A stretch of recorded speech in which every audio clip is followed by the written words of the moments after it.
Au nom du Père et du Fils et du Saint-Esprit. Amen.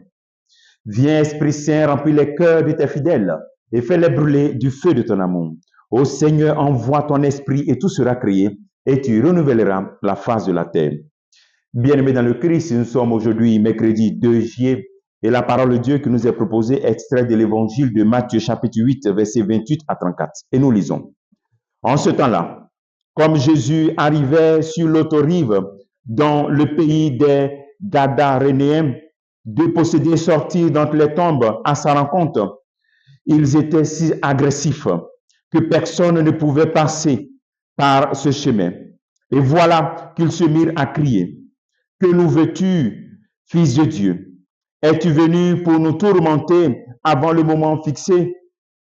Or, il y avait au loin un grand troupeau de porcs qui cherchait sa nourriture.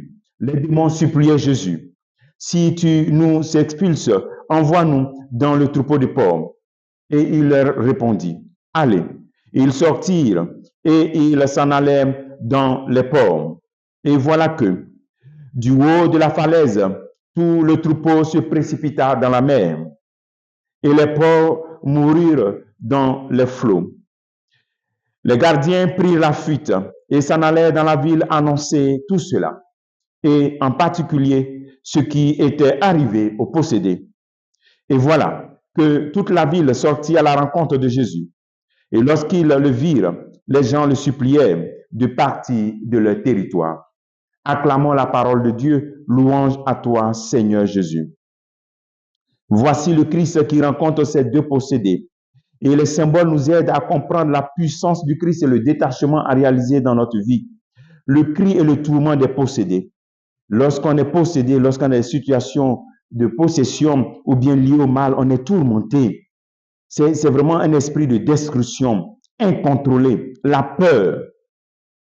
Voilà. Mais sauf devant Jésus-Christ et ses disciples. Et le contexte, la description montre un peu la puissance de ce mal, mais qui n'est rien par rapport à la puissance de Jésus-Christ. Le cimetière, lieu des morts. Voilà, mort qui est contraire à la vie.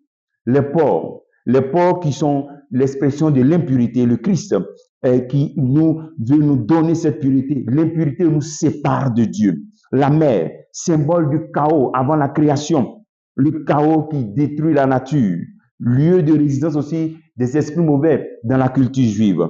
Alors, face à ce contexte vraiment terrifiant, voici que devant le Christ, ces esprits, ces démons sont dans le silence. Le Christ qui incarne le silence. Le premier appel que tu veux faire en ce jour, c'est de te poser cette question. Quelle est ton identité spirituelle? Parce que le pouvoir du mal est là. Et souvent, il est caché. Quelle est ton identité spirituelle? C'est vrai que tu peux être baptisé, confirmé, mais dans le monde invisible, tu peux avoir une autre identité spirituelle. Tu peux être membre d'une confrérie de sorciers sans même te rendre compte. Tu peux même être un serpent ou bien avoir un esprit très mauvais sans même le savoir. Quand les sacrements ne sont pas vécus dans la vérité, la grâce de Dieu vient dans notre vie, mais cette grâce n'est pas active parce que nous n'avons pas ouvert notre cœur pour l'adhésion, pour le travail, la grâce de Dieu. J'aime donner cet exemple simple. Tu peux recevoir une Bible, mais elle peut devenir toujours nouvelle tant que tu ne l'as pas ouverte pour lire la parole de Dieu. C'est la même chose, la grâce de Dieu que nous recevons. Alors c'est bon de se demander, mais quelle est mon identité spirituelle? Parce que lorsque ton identité spirituelle est clarifiée, que tu n'as rien à voir avec tout ce qui est maléfique, vraiment, tu as plus d'autorité sur tout ce qui est maléfique. Alors donc, comment le savoir? C'est devant le Seigneur, tu peux le savoir. Le Seigneur qui connaît tout sur notre vie. Nous avons célébré tout récemment le Saint-Sacrement. Prends le temps devant le Saint-Sacrement. Seigneur, révèle-moi tout sur ma vie. 9 jours, 21 jours, 1 heure par jour. Demande au Seigneur révélation sur ta vie pour clarifier ton identité spirituelle. Et quand l'identité spirituelle est clarifiée, ta présence terrifie tout ce qui est maléfique. Ta présence dérange comme le Christ. Parce que tu es l'intime du Christ. Tu accueilles la volonté du Christ, sa parole. Et ta présence dérange tout ce qui est mal. Ta présence fait fuir le mal. C'est pas toi qui fuis les sorciers. C'est pas toi qui fuis la cour commune remplie de marabouts. Mais c'est plutôt eux qui s'enfuient. Parce que tu as une autorité que le Christ a concédée, qui est réveillée par ton baptême, que tu reçois à chaque fois que tu prends le corps et le sang du Christ dans l'Eucharistie. Et ensuite, le troisième appel que le Seigneur nous fait en ce jour, c'est le dialogue que le Christ entretient avec ce démon, avec ces démons.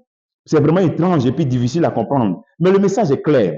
Devant Jésus, la puissance du mal n'a aucune autonomie, aucune consistance. C'est le chaos. C'est pour cela qu'ils rentrent dans le chaos. Devant le mal, devant Jésus-Christ, c'est ça, c'est le chaos. Ils sont perturbés. Donc, ils partent dans le chaos, là où ils sont. C'est fini. Et le dernier appel, c'est la réaction. Lorsque nous voulons être délivrés, lorsque nous voulons une vérité de vie avec le Christ, cela coûte. Regardez les habitants.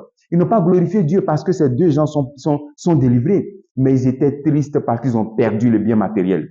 Lorsqu'on veut rester disciple du Christ, lorsqu'on veut maintenir notre intimité, notre identité de disciple du Christ, cela coûte. Cela demande des sacrifices, des pertes matérielles, des pertes d'amitié, des pertes même d'argent. Demandons au Seigneur cette grâce de nous aider à retrouver notre identité spirituelle pour que notre présence puisse terrifier, notre présence puisse donner l'amour de Dieu, notre présence puisse chasser ce qui est mal, notre présence puisse nous rappeler que nous devons chasser tout ce qui est maléfique en nous, ce qui n'est pas de Dieu. Que le Seigneur te bénisse et surtout rappelle-toi le travail en ce jour que tu peux faire.